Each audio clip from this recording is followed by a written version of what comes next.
across the country, young men were being shot down in cold blood.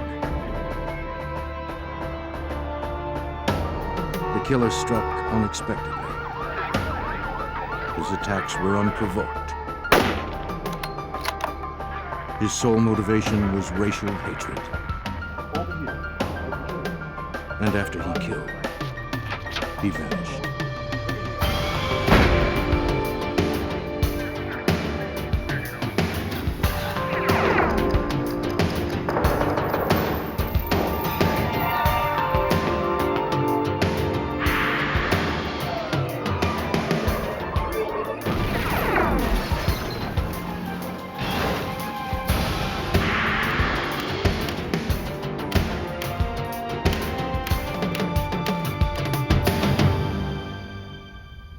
When a sniper in Utah started targeting African-American men for death, authorities launched a massive investigation.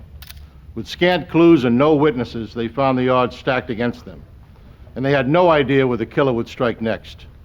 I'm Jim Kallstrom, former head of the FBI's New York office.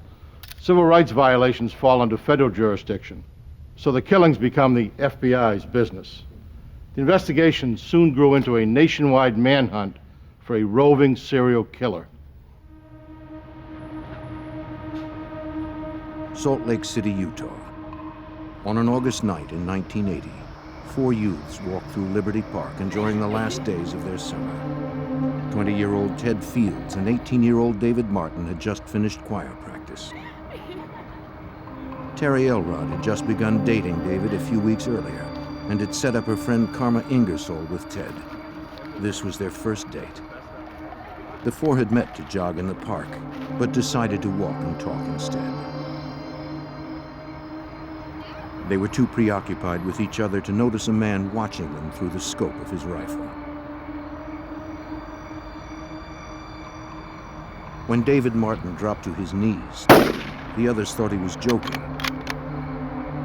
Then Terry felt something sting her arm, and she knew he was deadly serious. Ted told the girls to take cover while he tried to help his friend.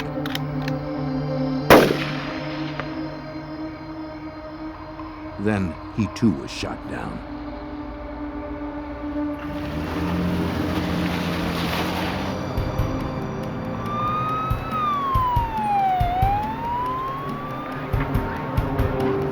Police and rescue units raced to the scene.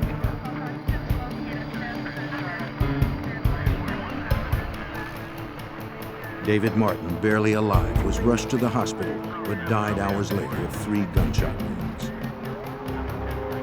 Ted Fields, the son of a police chaplain, was dead.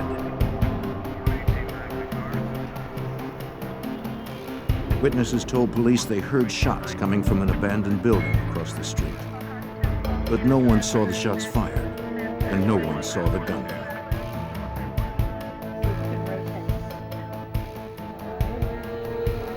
Detectives spoke with Terry Elrod at the nearby trauma center where she was being treated for her wound. She was still badly shaken, but told investigators what she could recall. When she and her friends reached the intersection, she thought she heard firecrackers.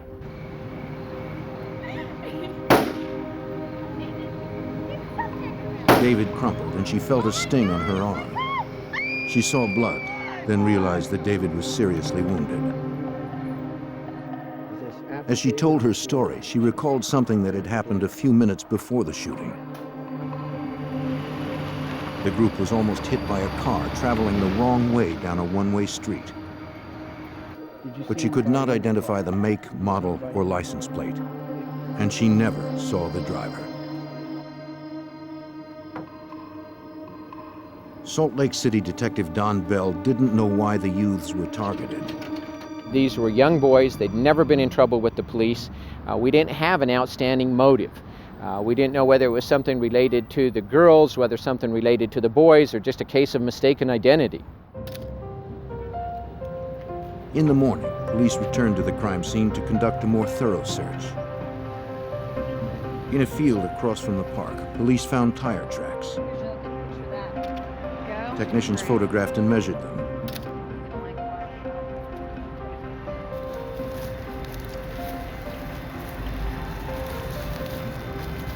Close to the tracks, police recovered 6 bullet casings.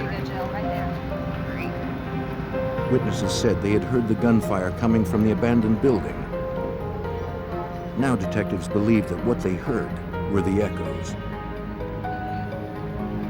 The shooter had apparently hidden in the bushes, lying in wait for the foursome to walk into range.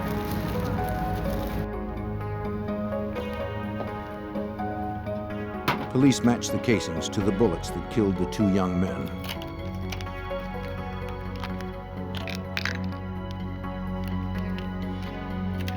They sent the evidence to the FBI ballistics lab in Washington, D.C. to determine the type of gun the assassin used. That would take time. Investigators tried to find other leads to the killer's identity. Bell started with the family members of the victims. In particular, Terry Elrod's father seemed like a possible suspect. You looking for me? Teach Elrod led an outlaw biker gang and was upset that Terry was dating a black man. Detectives spent 3 days tracking him down. So where have you been? Hanging out. When they found him, he agreed to come in for questioning. Investigators were very thorough with him. He said he'd been on a whitewater rafting trip and that friends could back up his story. What? I did? Just have I did? Just have a What seat. am I, under arrest or something? Detectives weren't convinced. They demanded Elrod take a polygraph test. Find out right now. Have a seat. He would pass, and his alibi was corroborated. Police had no more suspects.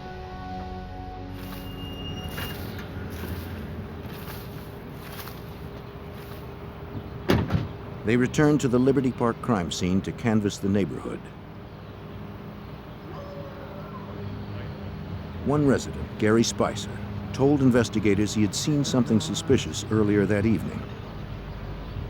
A car had parked close to his home, and he went out to investigate. Hey! Yo, buddy! He saw a man packing Yo, man, or where you going unpacking here? something in the trunk. Where you going? Where you going in my neighborhood? Spicer asked what he was doing, but the stranger simply shut the trunk and drove away. Spicer didn't see his face, but told investigators that he was a slender white man.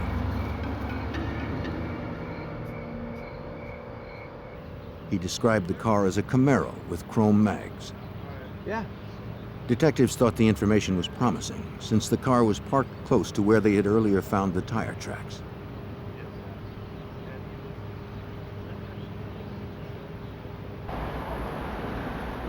Two days after the murders, police seemed no closer to solving it. Press coverage intensified, and community outrage escalated. We'd never had a homicide like this in Salt Lake City. We had never had people just gunned down, especially young people gunned down in the middle of an intersection. The general public wanted to know about the killings. They wanted to know if they were race-related. With the possibility of civil rights violations, concern grew in the Justice Department. Assistant U.S. Attorney Steve Snar was brought in to monitor the case. Members of the black community were particularly concerned and were somewhat vocal about whether this was racially motivated, but at the time there were no clear answers. FBI Special Agent Curtis Jensen from the Salt Lake City office was assigned to assist local investigators. When I first heard about this case, I was incensed. It caused a great deal of concern among not just the black community, but all of the community in Salt Lake City. They felt that there was an assassin loose and it could happen again. As community pressure grew, test results from the FBI ballistics lab in Washington, D.C. offered investigators a fresh lead. Examiners determined that the weapon had been a 6-shot rifle, either a Marlin or Glenfield .30-30.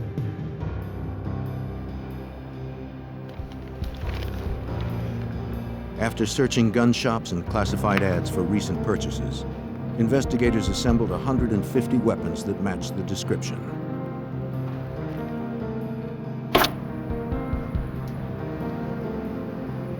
They tested each one. None had fired the bullets found at the scene. By now, it was likely that the assailant had fled the area and perhaps the state.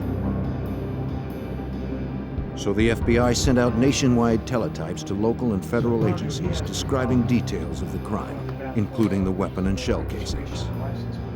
With still no suspects, a $50,000 reward was offered to promote the public's help. Calls flooded in. All were checked, none panned out. Most who came forward were after the money and had nothing solid to offer. But one showed a hint of promise. A young woman claimed she might have met the killer. She identified herself as Mickey, a part-time prostitute. She was reluctant to talk to police until Detective Bell assured her she wouldn't be charged if she came in for an interview. She was actually a struggling college student, and so she would go out 2 days a week and work on one of the streets that a lot of the prostitutes worked on.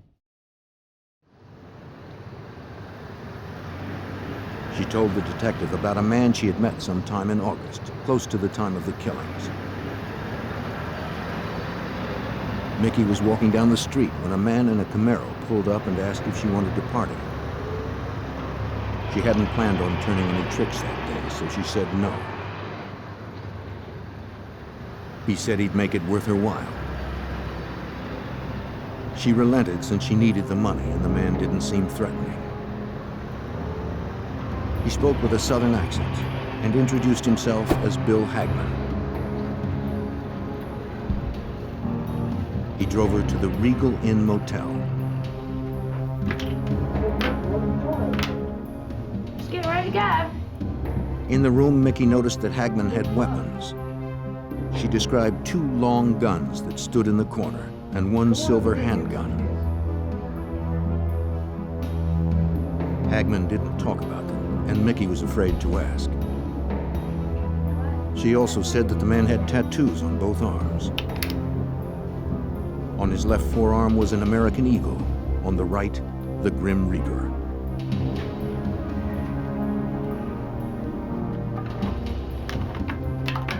After their stay at the motel, Hagman offered to treat her to lunch, then drive her home. At an intersection on the way to the restaurant, he pulled out his handgun and said something she would never forget. What's with this guy? He explained that he was a contract hitman for the Ku Klux Klan and said, "Do you want me to kill those niggers?" She says, "Put the gun away." She was very concerned about what he was going to do. He then says, "It's real easy. I've done work like this before. You just walk up, you shoot him, you walk on. Everybody's concerned with him falling. No one pays any attention to you." Mickey was terrified, but was able to talk him out of killing the pedestrian. Afterward, Hagman dropped her at her apartment, where he briefly met her roommate. Bell wondered if Mickey was reliable, or just another false witness looking for the reward money. Even if her story was true, Hagman's role in the case was unclear. Did it have anything to do with her killing, or was this just a bad guy that was blowing through town and trying to, make this part-time hooker be impressed with his ability of being a hitman or something? If Mickey could identify the long guns she saw in the motel room, her story would have more weight, especially if she identified them as either a Glenfield or Marlin rifle, which the FBI had determined to be the murder weapon. Mickey told Bell she didn't know much about firearms and didn't look at the weapons for very long. All right, if I had to pick. The detective insisted she try. But the guns she chose from the photos didn't match either murder weapon. Mickey's story seemed like another dead end. Despite his doubts, Bell made an appointment for her and her roommate to come back and work with a police sketch artist. Meanwhile, investigators continued to pursue the hundreds of leads that poured in. Public pressure was mounting.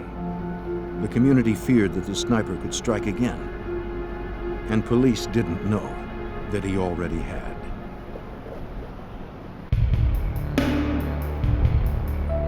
Three weeks after the double murder of 2 young black men in Salt Lake City, the killer's identity remained unknown. Then the investigation took an unexpected turn.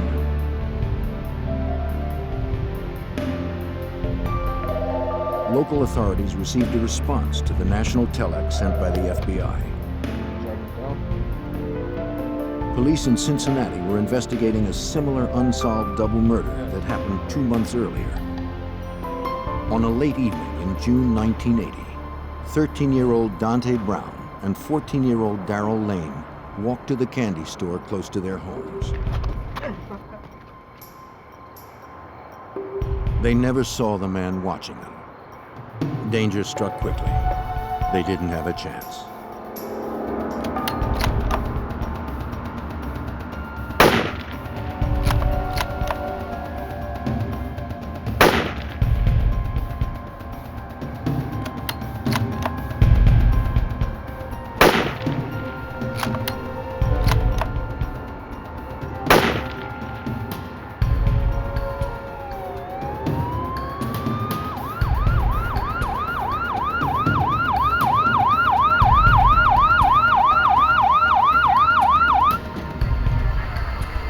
Cincinnati police raced to the scene. They found Darrell Lane dead. Dante was still alive, but in serious condition. Both boys had been shot twice. Just got here, just tied it off. Officers talked to onlookers, hoping someone had seen something, but no one had.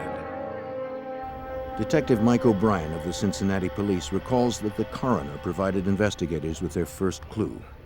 The coroner responded to the scene, and he had already performed a post-mortem examination on one of the young men and was able to tell the trajectory and the direction the shots were fired in. The coroner pointed them towards the train trestle 75 feet away.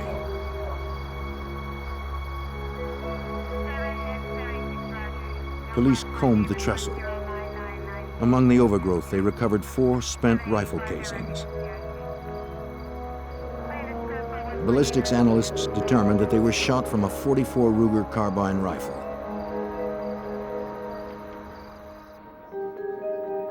Months had passed since the double murder in Cincinnati, and detectives had no suspects.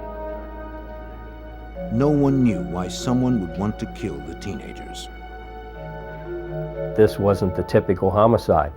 When you have 2 children, 13, 14-year-old children that are shot, sniper-style shooting with no clear motive, 2 children on their way to a candy store. It obviously had the city and the neighborhood in an uproar.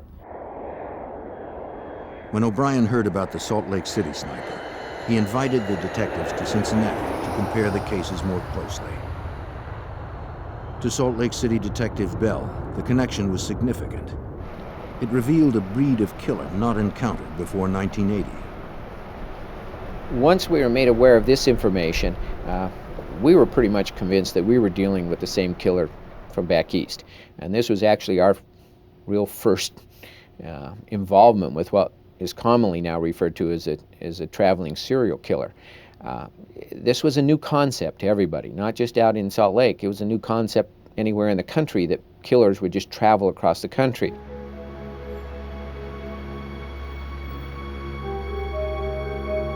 While police from both states met in Cincinnati to search for answers, Detective Bell in Salt Lake City followed up on the slim lead from the prostitute named Mickey. She told him that she'd spent time with a man named Bill Hagman at the Regal Inn Motel. He carried guns and drove a Camaro like one described by witnesses close to the crime scene. At the motel, Bell found a registration card signed by Hagman and dated August 16th, 4 days before the murders. The address Hagman listed was in Kentucky. We had the FBI run the name through their entire database. They had nothing on that name. So we felt fairly confident that everything he'd put on this registration slip was fraudulent. FBI labs in Washington, D.C. dusted the card for latent fingerprints, but found none. They also analyzed Hagman's handwriting and noted some unique characteristics that would make it easy to identify. They had no proof he was the killer, but he was the only lead they had. Although it was a long shot, a team of 20 detectives spread out to search other motels in the area. They carried copies of Hagman's Regal Inn registration card, hoping to match his handwriting in the event he used a different alias. Agent Jensen recalls the extensive search. and they conducted a search of all motel rooms from Ogden, which is 30 miles north of Salt Lake, to Provo, which is 30 miles south. And they located about 8 motels where this individual had stayed using false names, each one different, using phony addresses, and using false license numbers for his car. Local investigators also discovered the suspect had stayed at the Scenic Motel on August 20th, the day of the murders. It was just 9 blocks from the shootings in Liberty Park. Though Hagman used different names at each motel, the FBI labs confirmed the handwriting was the same. One of the cards yielded a fingerprint. But a check in the National Fingerprint Database turned up nothing. Is this one of your motel registrations?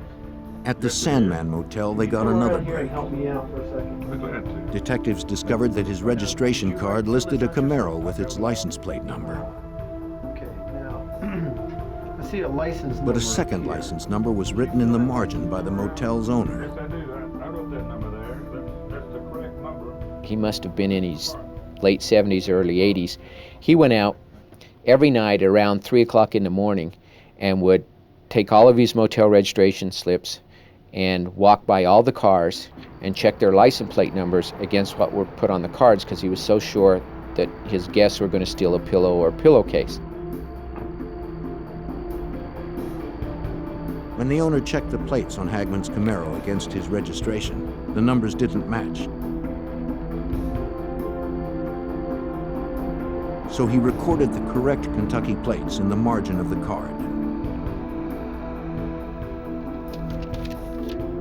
A DMV search revealed the license plate and the Camaro were registered to a member of a prominent Louisville, Kentucky family. The Salt Lake City detectives shared their discovery with detectives in Cincinnati. Yeah, this is Michael Bryant. How you doing? They immediately responded to Louisville and made contact with the police agency there and tracked down the actual registered owner of this car. He had in fact sold the car to another person some months before. The Louisville man showed detectives the sales receipt. Police took down the name of the purchaser, the car's mileage, and its brand of tires. But their troubles weren't over. The purchaser had used a false name. The seller worked with a police sketch artist to render a composite of the buyer, a slender white man with a Kentucky accent. Back in Salt Lake City, Mickey and her roommate were also providing detectives with a composite sketch of the man who called himself Hagman. At the same time, I met with Mickey, the part-time hook, and her roommate was actually an artist, a student, was studying art, and she did a freehand drawing to begin with. And then we asked her if she could work with our composite, and she did. And she put together a composite of this man. Hey, Ron, how's it going? How you doing, Mark? All right. What do you got? When the composite drawing from Louisville arrived in Utah, detectives compared the two renderings. Good morning.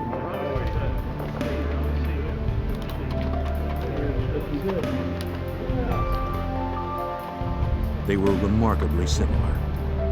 Investigators now had the face of the suspected serial killer. Investigators hunted a serial killer who had murdered 2 young African Americans in Cincinnati and 2 more in Salt Lake City. They now had a sketch of their suspect, but lead detective Don Bell still had no name and no hard evidence connecting him with the murders. We didn't have anything to charge him with. However, we did find a motel that he stayed here in Salt Lake for 2 nights. Since he left without paying, we immediately applied for a warrant, which was granted, and we charged him with defrauding an innkeeper or failure to pay. We issued that warrant under every single name that had been found on every single motel registration card.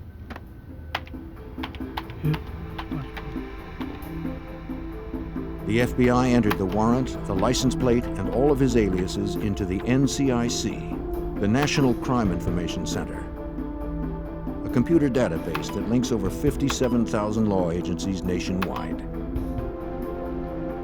On September 25, 1980, over a month after the Salt Lake City murders, the FBI database paid off. When officers in Boone County, Kentucky arrived at a local motel to arrest a pair of jewelry thieves, the manager told them that one of his patrons was complaining about the lights and noise from their vehicles.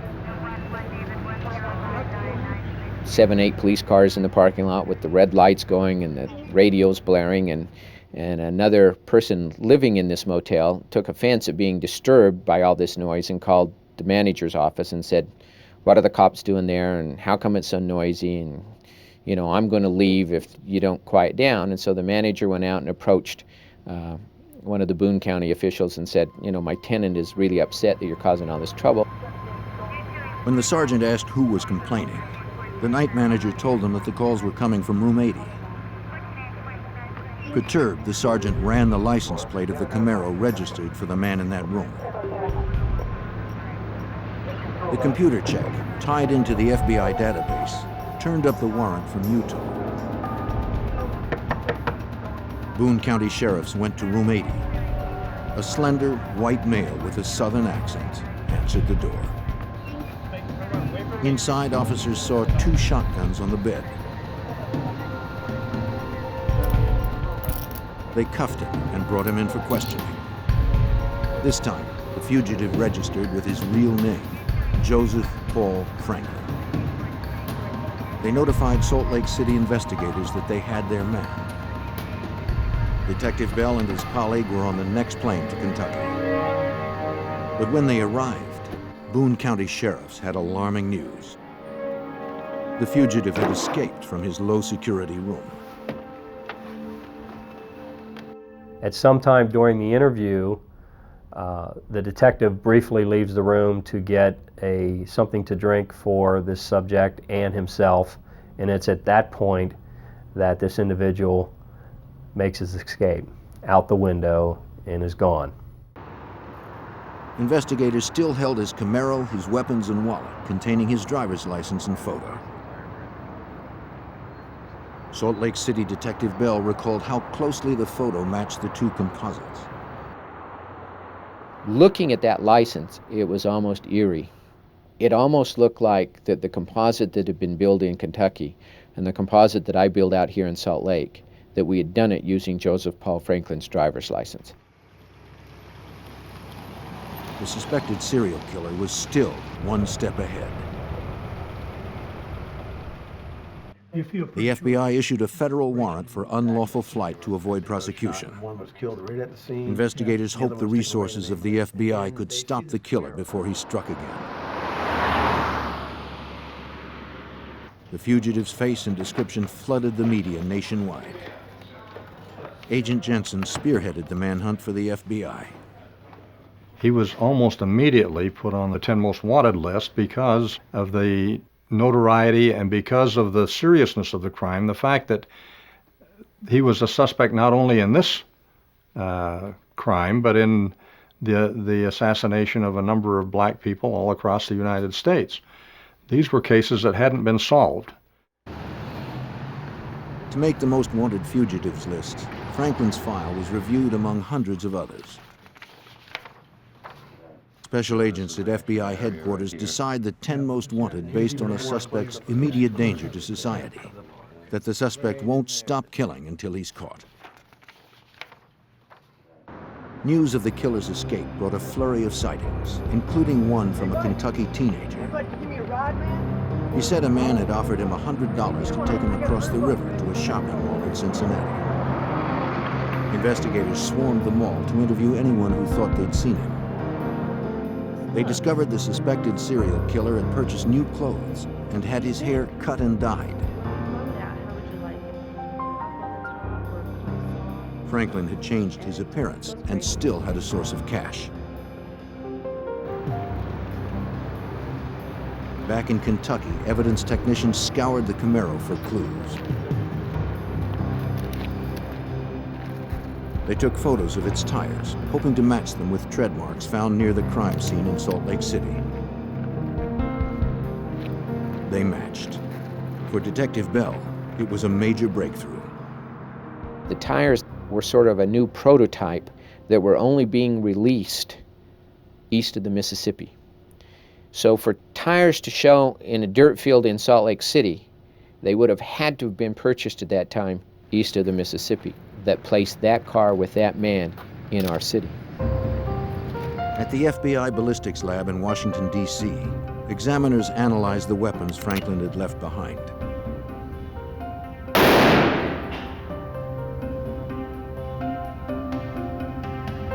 They hoped to determine that one of the guns was the murder weapon. He had 2 rifles and 2 handguns. The FBI was able to compare the ballistics of these weapons with the bullets that were recovered from the victims' bodies. These did not match. The FBI also searched the NCIC database for criminal records and outstanding warrants for Joseph Paul Franklin. They discovered that Franklin had legally changed his name. Have some more information. What do you got? His birth name was James Clayton Vaughn. The information allowed investigators to dig more deeply into his past. Yep. Joseph Paul Franklin, a suspected serial killer targeting African American men, had escaped from police in Kentucky and was still on the run. The FBI had determined that he changed his name from James Clayton Vaughn. Agents and local detectives traced his history to his hometown in Birdtown, Alabama. They spoke with people who knew him. For Cincinnati detective Mike O'Brien, a clearer picture of the fugitive started to emerge.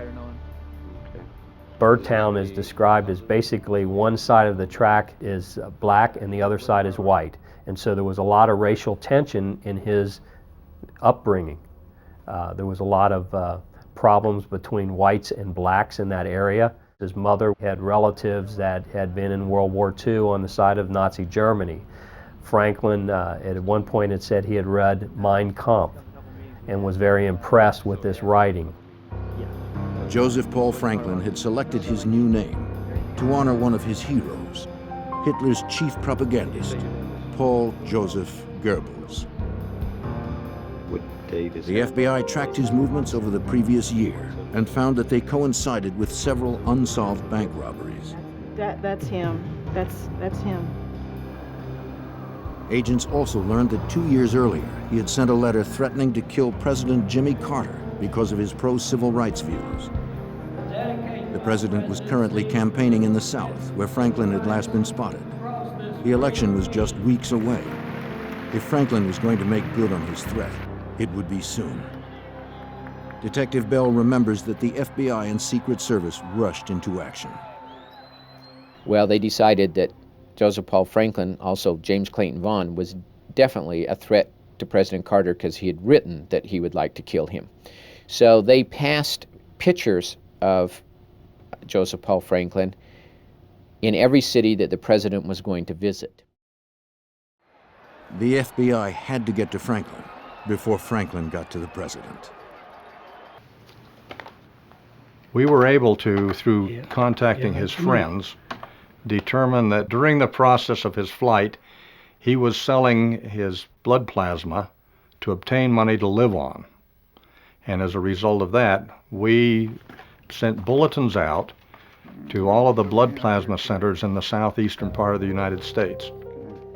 Clinics across the South received packets from the FBI with information on the killer, now suspected of murder in at least 7 states. Miss Jackson, are you okay? I'm just so dizzy. Okay, well, lay down there for a minute. It's going to take just a few minutes to... On October 28th, Franklin entered a clinic in the Tampa area to sell his plasma. The technician prepping him recognized the tattoos from the FBI packet, the Grim Reaper and the American Eagle. Is this your first time giving blood? Oh my gosh, I'm so dizzy. Franklin figured selling his blood was safer than robbery for a man on the run. I do it all the time. He was wrong. There is? The technician phoned the number the FBI provided. Yeah, okay, great. I'll keep him busy.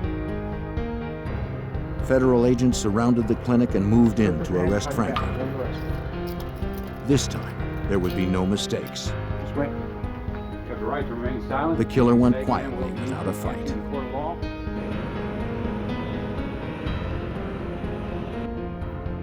Franklin was taken to Salt Lake City to stand trial for the murders of Ted Fields and David Martin. But Detective Bell suddenly found the entire homicide case in jeopardy.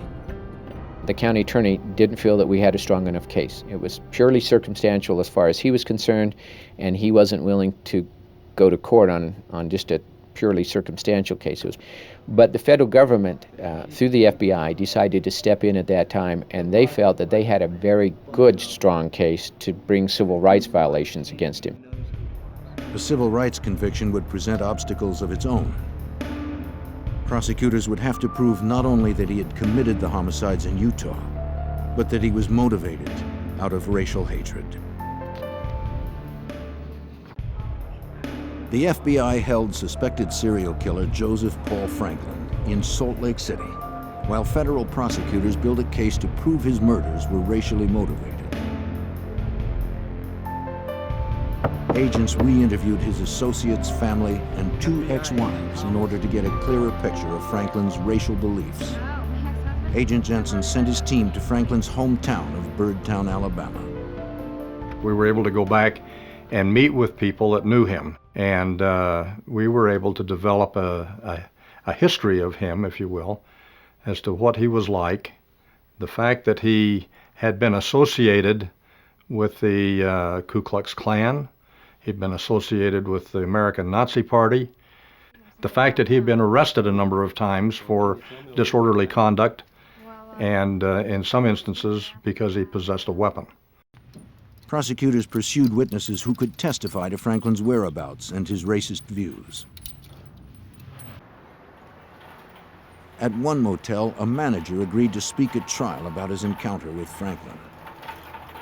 The police had found a motel where he had stayed before the shooting took place, and he'd gone and registered in the office, and then he went to the room, pulled down the covers, and found a black hair in the bed.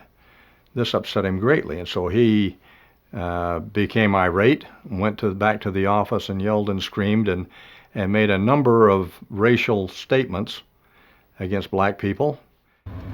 Wherever they went, investigators found witnesses who remembered Franklin's car. Assistant U.S. Attorney Steve Snar recalls that Franklin's Camaro proved crucial to his case.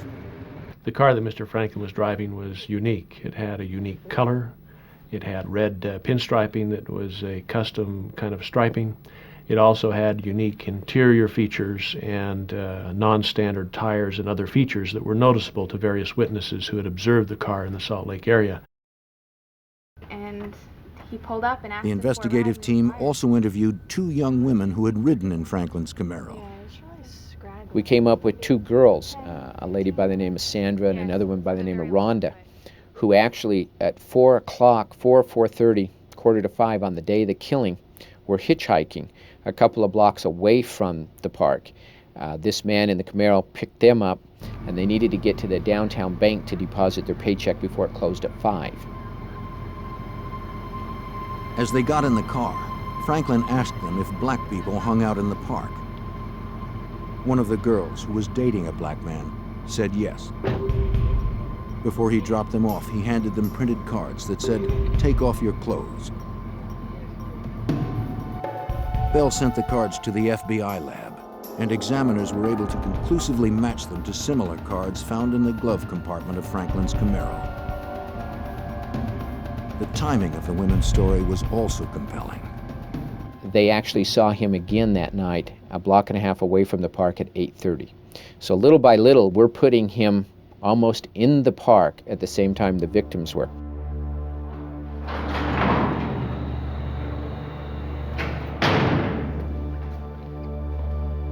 At the Salt Lake County Jail, Franklin was held in a double lockup since he had previously escaped from police custody. Close 3. While there, he became friendly with Robert Herrera, an inmate serving time for burglary. Herrera had more recently been disciplined for brawling with a black inmate. Although the fight was not racially motivated, Franklin assumed Herrera held the same hatred of African Americans.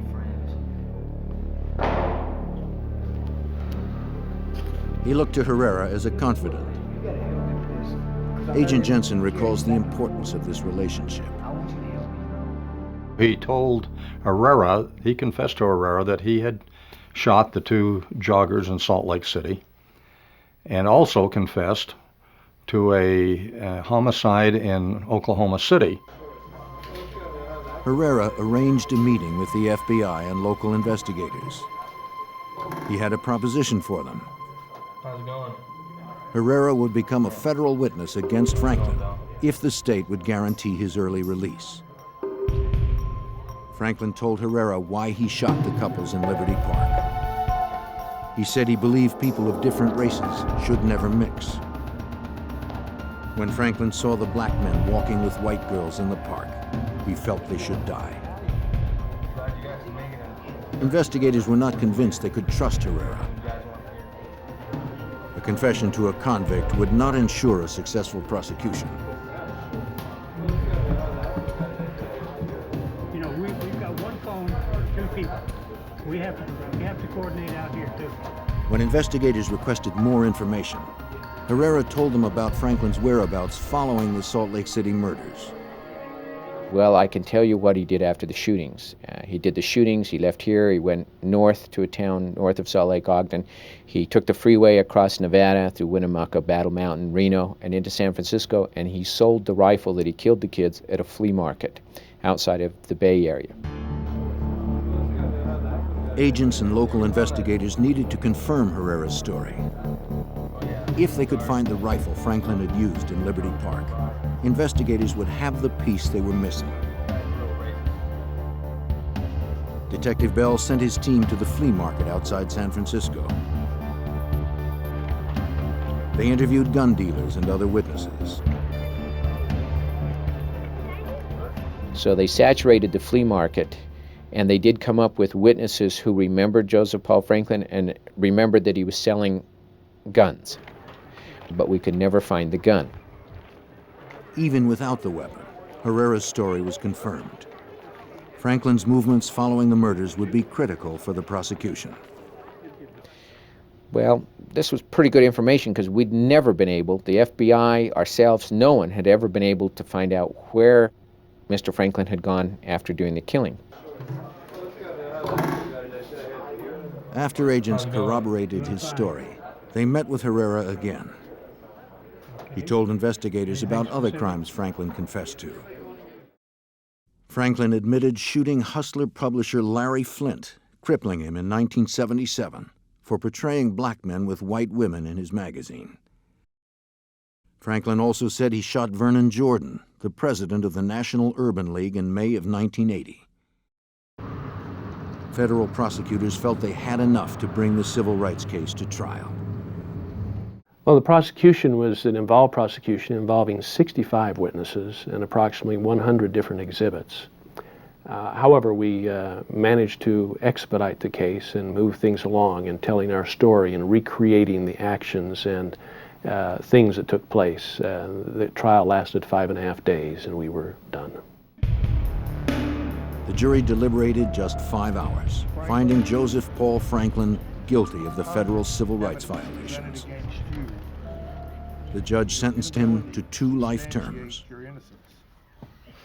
Franklin was furious that he was going to prison for the rest of his life, but more so because an African-American prosecutor helped put him there.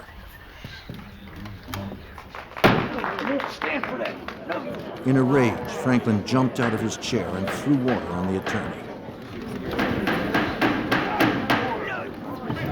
He was quickly subdued by the marshals and carted away. In an interview following his sentencing, Franklin finally admitted to investigators what motivated the killings in Utah and across the country. He said himself that he is a racist, that he had a plan to assassinate as many blacks as he could. This was his whole purpose. After the successful federal trial, the Salt Lake County prosecutor felt he could win a state homicide case against Franklin. Franklin was escorted to the courthouse where he had spent the last 2 months during the federal trial. During a recess, he was left unattended in a holding room.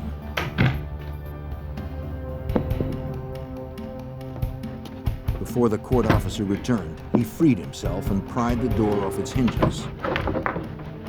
Franklin had escaped. No one knew how he had escaped from the holding cell, but when the jailers went to bring him back into court before the jury came in, he wasn't in the conference room. Jeff! Jeff! It looked as if Joseph Paul Franklin was free once again to continue his path of terror. The elevator was his only way out, and only operable with a guard's key. But a marshal found the control panel dismantled. Franklin had hot-wired it using only a dime and a paper clip. He was able to take the plate off the elevator, the prisoner elevator, and strip the wires and call the elevator to that floor. And then he disappeared. Police closed off the streets as jailers searched the courthouse for the fugitive. The rest of us, we immediately put out an area-wide alert that this man had escaped, and we brought every available officer there was scouring the downtown area. At the same time, the jailer decided that maybe he noticed that the top panel on the elevator had been loosened. So he climbed up on top of the elevator and noticed some movement in the dust and thought, well, somehow he's in this building. So that particular jailer started crawling every single air duct in the courthouse. He found him. Franklin scurried like a rat in the ductwork, always remaining out of his reach. But when Franklin came to the end of the duct, a second guard was waiting. Got your bracelets right here. Well. He was back in custody within an hour. That's it. Get him out of here. We cleaned him off and combed his hair and brought him back in. And the jury was none the wiser. They just got an extra hour for lunch. Over his next 17 years in prison, Franklin confessed to 16 murders in 8 states. In all that time, he never admitted to the double homicide in Cincinnati. Detective Mike O'Brien never gave up. He continued to build his case, hoping to convict Franklin of the Cincinnati murders. O'Brien's break came when he was able to convince Franklin to interview with Melissa Powers, an assistant district attorney from Cincinnati. The minute that Mr. Franklin walked in the room and sat down, and Miss Powers introduced herself, told him who she was, why she was there, he said, "You know, I did it. I killed those 2 kids in Cincinnati." Immediately, as he sat down, which was what I've been trying to get him to do for some 17 years, he did in a matter of about 30 seconds. In 1998, Franklin received 2 more life sentences for the Cincinnati murders. In Missouri, he was sentenced to death for 2 others. Franklin would never have another opportunity to escape. Detective Don Bell remained haunted by Franklin's rampage of violence. I don't understand this type of killer, that he would actually just take a complete stranger, and because of their race and who they were standing by or talking to, he would feel it necessary to kill him. He's one of those few people that I just have absolutely no explanation for, and it's still hard for me to understand.